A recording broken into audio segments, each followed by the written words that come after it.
Hello and welcome to another edition of For the Record. I'm Sean Murphy. My guest today is Lieutenant Commander Adam Williamson. He's the director of the United States Coast Guard Band. It's his first time on the show, so welcome to the show. Thank you very much for having me. Lieutenant Commander, and you are in fact the 7th director of the United States Coast Guard Band. Let's talk about what that means exactly. What is it that you do? I direct all aspects of the Coast Guard Band. I am responsible for all of the musical content and pretty much everyday operations for the group. Does that mean that you also come up with like musical ideas and things like that, right? That's correct. Yes, I do. I do all the programming for the large ensemble, for the concert band.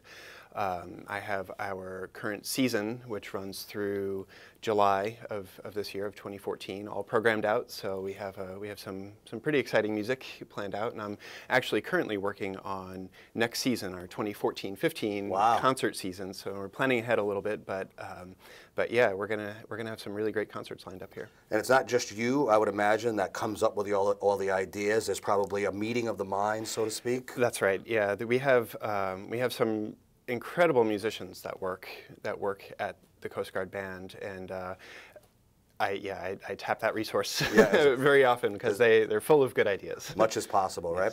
Now, if you're the director of the United States Coast Guard Band, that's a pretty big deal. That must mean that you also can play a significant amount of instruments. It's not so much a quantity, but it is the quality. There you go. So you just patted yourself on the back there a little bit, right? Well, all growing up, I was a saxophone player. I started like most other kids like in jazz fourth kind grade. Of saxophone, or of course, as a saxophone player, you can't avoid it. You have to play some jazz. It's in there. Lots of classical, lots of everything really. But yeah, back from 4th and 5th grade, I really took to it, and through middle school and through high school, it's just what I always wanted to do. So yeah, it sounds like you had your career was mapped out for you, at least in some aspect. It was music was gonna be involved in it. If you were going back, was it just a matter of your parents kind of pushing you into that, or were you legitimately interested in it yourself as a kid? I was legitimately interested myself, and parental support is extremely important. Sure. But that self-motivation is really what's going to make it. What's going to make it for you. You need to want it for yourself to really make that sort of thing work out. And I had that from a very early age. Yeah, because you could have gotten bored. Kids do get bored with things real quick, and you could have moved on to something else. Karate could have been in your future the next year, right? Yeah. But you wanted to stick with it, and your parents were, like you said, very supportive, right? Yes, they were. Yes. Right. And you just when you're starting that young, you're just getting better and better. Yeah. At the saxophone. Early on, the improvements that you make early on they're leaps and bounds, and as you get better, those improvements come more and more slowly, and with a lot more practice too. It could be frustrating, but you stick with it, and you have your goals, your long-term goals in mind, and you stick with it. Imagine if your school had cut. Your whole career path might be different now, or you would have had to maybe struggle a little bit more to take what you love so much and just find a different avenue to maybe get to where you are now. Yeah, it would have been much more difficult, that's for sure, for me, yeah. It says that you're the 7th director of the United States Coast Guard Band. So talk about that a little bit. Has it not been in existence that long where there's only been 7 directors, or do people keep their jobs for a long period of time? Good question. Yeah. Well, the Coast Guard Band came about in 1926, so we've got a decent history going, but it's not it's not ancient, but it is a decent history. And the conductor of the New York Phil at the time, Walter Damrosch, and of course the March King, John Philip Sousa, got together to create a Coast Guard band. So that's sort of what started this group. And they started out as as just a small academy band, and then through the years we've grown and have gained national and international audiences, and we're doing quite well. We became a congressionally appointed premier band, so on that same level as the Marine Band or Pershing Zone, in 1965. And since then, we've just been constantly improving the quality of our output, and we've just been playing just as much as we can for as many people as we can. Practice makes perfect, right? Well, it makes pretty good. Not perfect, because you always want to strive for perfectionism. How does one become director, by the way? Do you need to be in the band and work your way up that way? Is that how it usually goes? That's how it usually goes. What were you doing before you were director? Before I was the director, I was a saxophone player in the band. I was hired as the tenor saxophonist in the band back in 2003, and I developed an interest in conducting wind ensembles back then, and I've been studying and developing and honing my skills over the last decade or so, and my predecessor, Captain Ken Meegan, was set to retire. He was with the band for 38 years. Wow. 38 years of dedicated service. That's a whole career. I mean, wow. It is. And he came in as an arranger, and he was the director of the band for about the last 10 years before I took over. Does one have to express an interest in maybe moving into the director position when you're in the band? Is that how? I mean, someone has to leave first, right? Yeah, the position has to vacate. And actually, all of the positions in the band, we're a set billet structure. We have 55. We're a 55-piece concert band. When we have for instance, when we have a trumpet player leave the band, we now have a trumpet opening. So we'll hold a national audition for that trumpet spot. So we'll hold a trumpet audition, and we'll have, I believe for the last trumpet audition that we had, I think we had about 120 players show up. For one position? For one position. And these are people that are in the Coast Guard? Right? They're not in the Coast Guard. No, they're from the top music universities and conservatories in the country.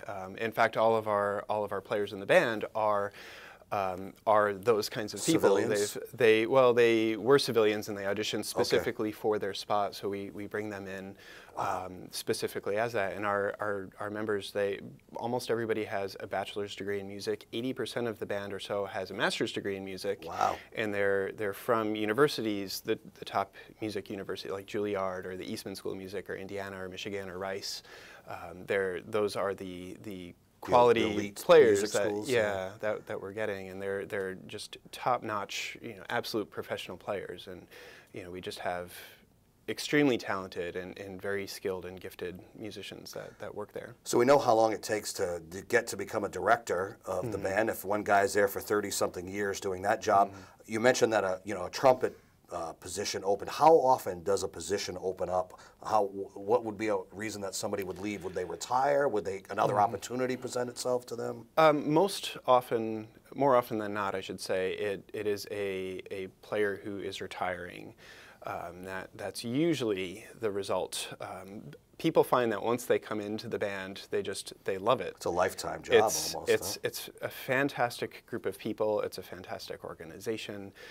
The Coast Guard is a fantastic service, and it's just such a great position. Nobody wants to leave. It's so great, and so our turnover is fairly low.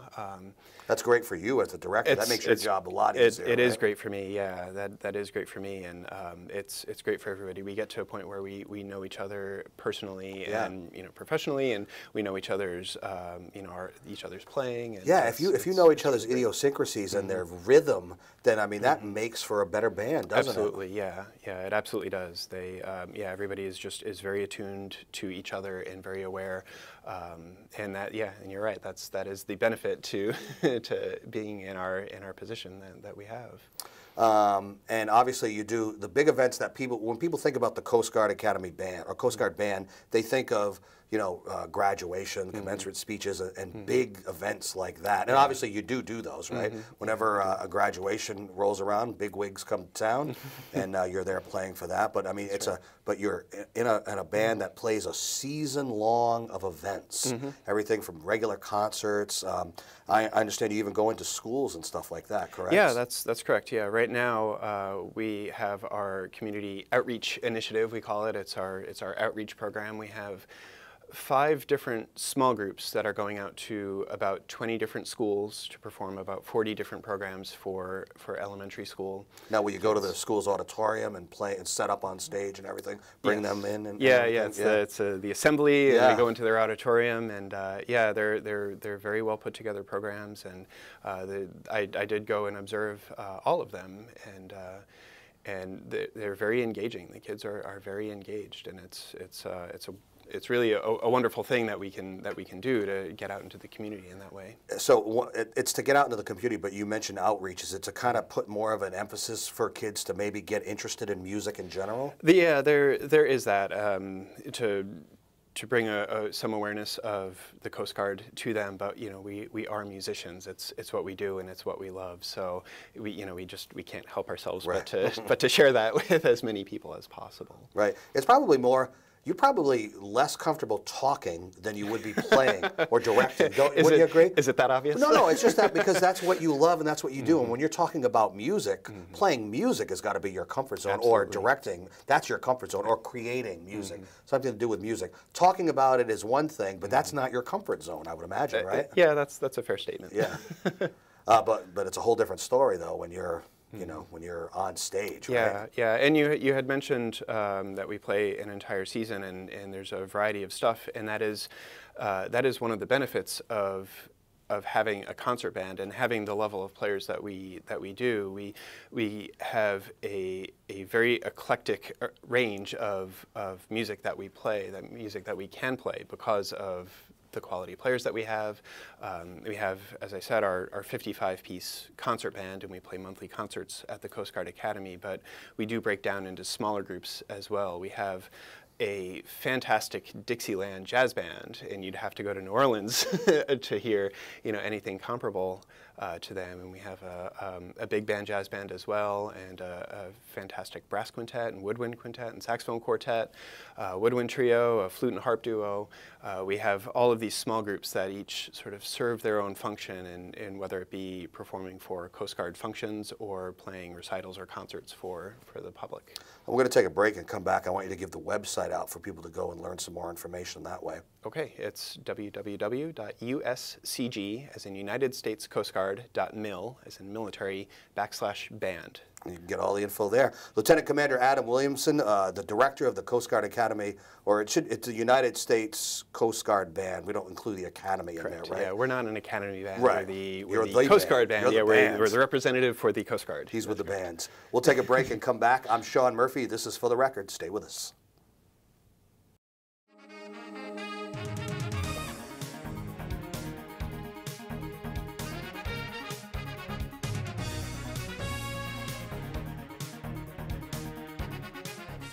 Welcome back to For the Record. I'm Sean Murphy. My guest today is Lieutenant Commander Adam Williamson, the director of the United States Coast Guard Band. Right before we went to break, I had you give the website out.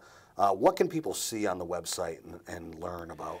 Well, they can learn all about us. We have a brief history of the band, as I had mentioned before, commencing in 1926 and up through today. We've had our 7 directors, so they can learn all about the history of the band. We do have live recordings up there. We've been putting all of our monthly Academy concerts that we do about a week or two after the concert. We get those recordings up on the website, so if you aren't able to get to one of our concerts, you can always hear it online.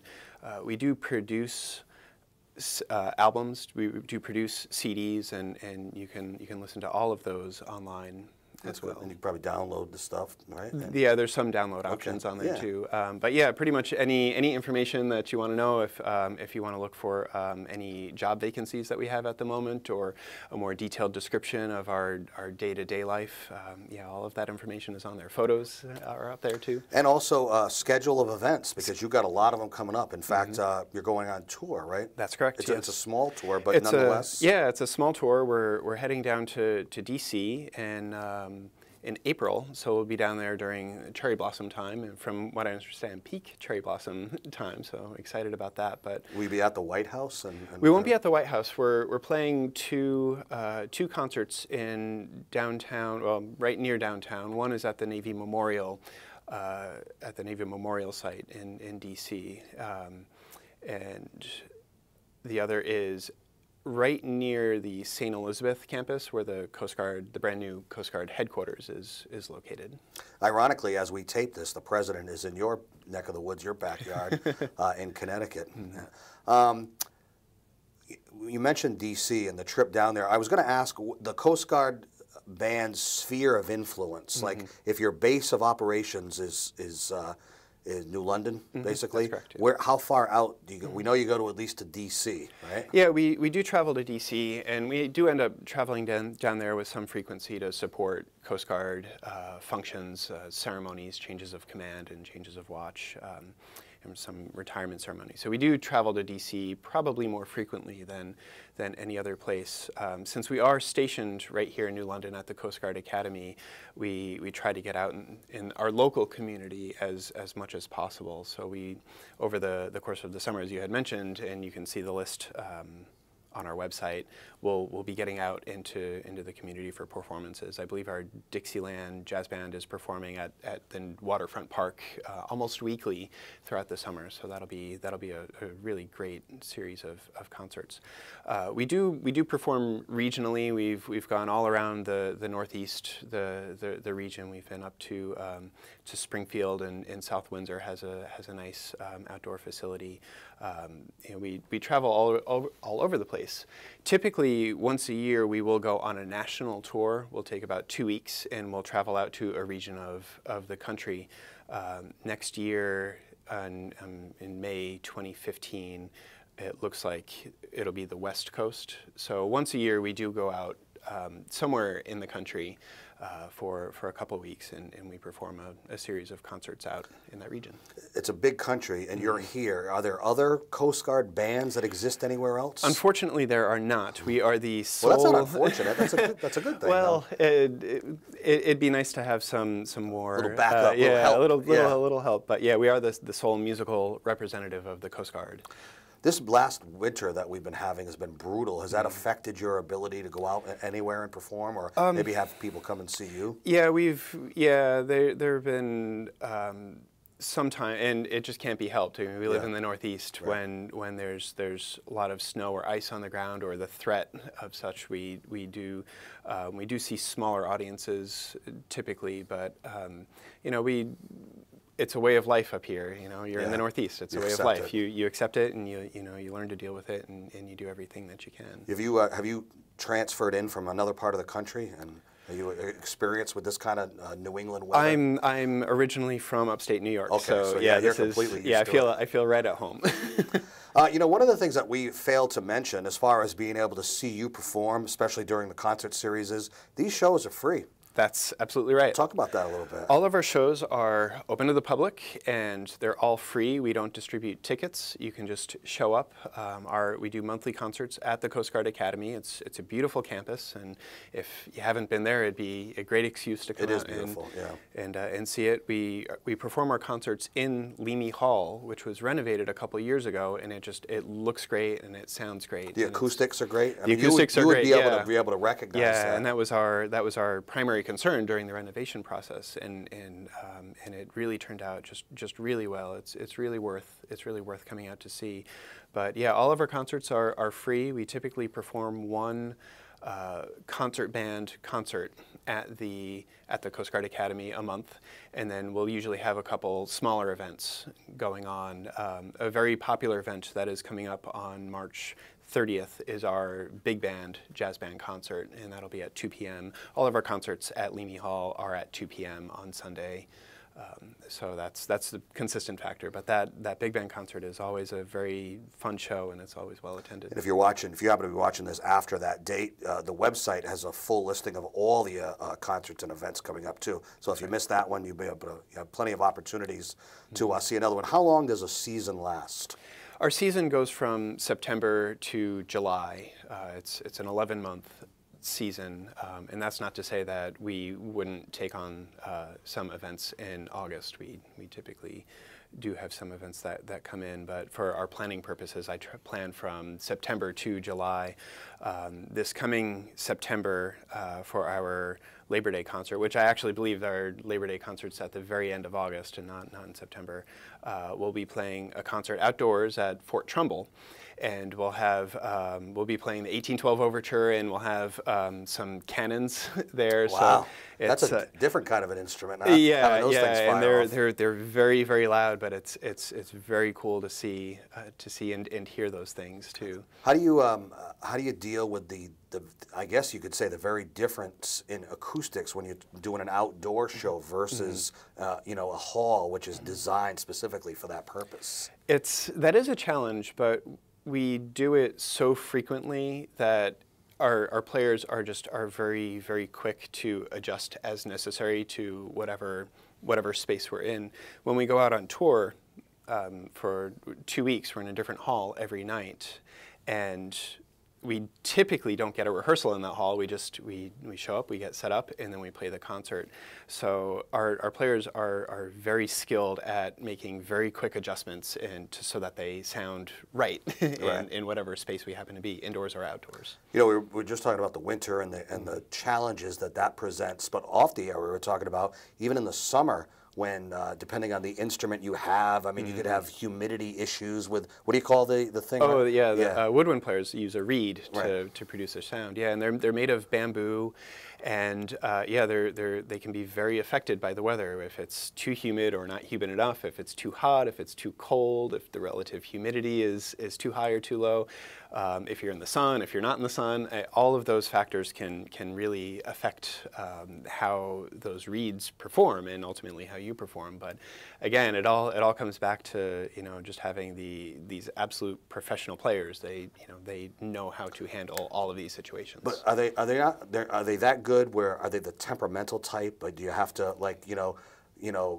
pet a few egos here or there? Anything? Is it like that at all? Or? Musicians come in every shape and size. Yeah. So yeah, you're dealing with all of them. How often do you practice? How often do you rehearse? For a concert, an academy concert, we typically have 6 rehearsals that lead up to that concert, which is enough. But we really need to be efficient in our rehearsal time. His band music and wind ensemble music can be very difficult and very intricate and very just intricately scored out. So yeah, we really need to come into the start of those rehearsals having a game plan and having an idea of what you want to accomplish. And that's where you come in as director, right? Exactly. Yeah. Before our first rehearsal, I have many hours invested in all of the scores. How about for a big thing like if the president's coming to the academy for a commencement speaks at graduation? Is that the most nerve-wracking thing? And do you put in a little extra rehearsal time with the band just to make sure everything is flawless? Yes. Yeah. I mean, the benefit here for us is that we do a lot of ceremonies, and we have a lot of ceremonial activity and experience, and we know exactly what's expected of us and exactly what our job is. So it's, from our standpoint, it's regardless of who's showing up, it's our job is very clear, and we have so much experience doing this that it's flawless. We know what we're doing. It's a well-oiled machine, isn't it? It really is. Absolutely. It absolutely. What do you do when someone gets sick? What if a trumpet player gets sick? You got someone that you can plug right into that role? Yeah, we do. I mean, that's all. It's circumstantial. Occasionally we will have to hire a civilian sub to come in and sit in with us in some specific circumstances. But these things happen. Things happen. It's yeah, life, things right? happen. And actually, to give you a little, personal inside information into the band, currently, right now, we have 6 band members or spouses who are pregnant. Wow. So actually, interestingly enough, in my predecessor's tenure as director, there wasn't a day that went by in that 10 years where a band member or spouse wasn't pregnant. Wow. In that time. So because it's a huge band, right? You said 50, it's 55, yeah. Wow. And it's a huge band family, really. Yeah. And there are lots of band children. but yeah, I mean, these, you know, things just happen, and you know, we deal with them how we have to. Yeah. Getting subs or having other players cover. You know, I want to ask you about another title you have, the official musical representative of the Department of Homeland Security. Yeah, Talk about that. What does that mean? That's a big deal. Well, we are not only the sole musical representative of the Coast Guard. The Coast Guard falls under the Homeland Security umbrella, and we are the only musical representative in all of Homeland Security. So when we have a changeover in a secretary, we just got our new secretary, Secretary Johnson. We would be the musical support for that that change of watch type ceremony. Is your role and the band's role different at all, depending on whether it's wartime or peacetime? Well, you did. I don't think so. I mean, our mission remains the same: to promote goodwill towards the Coast Guard and our country, and to preserve and honor the history and traditions and heritage of the Coast Guard, and to support Coast Guard official functions and recruiting activities, and to and enhance pride within the service. So no matter what's going on, our mission remains the same. Perhaps the type of jobs that we do may be different, right? But our mission fundamentally is the same. So as we wrap up the show, you just kind of want to get the word out, get people, maybe experience a concert. Come to Leamy Hall in the Coast Guard Academy. That's right. You'll be going out on tour stuff too. The concerts are free. Free and open to the public. No tickets, just show up. Just show up, and you're guaranteed to have a fantastic time. Yeah, they're fantastic. They're a lot of fun concerts, and we really do cover a wide variety of music over the course of a concert, but also our concert season. We try to keep things interesting and you know, keep things mixed up a little bit. One more time on the website.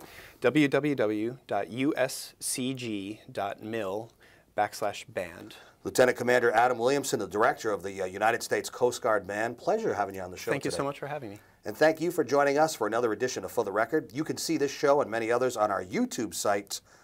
We will see you next time. Take care.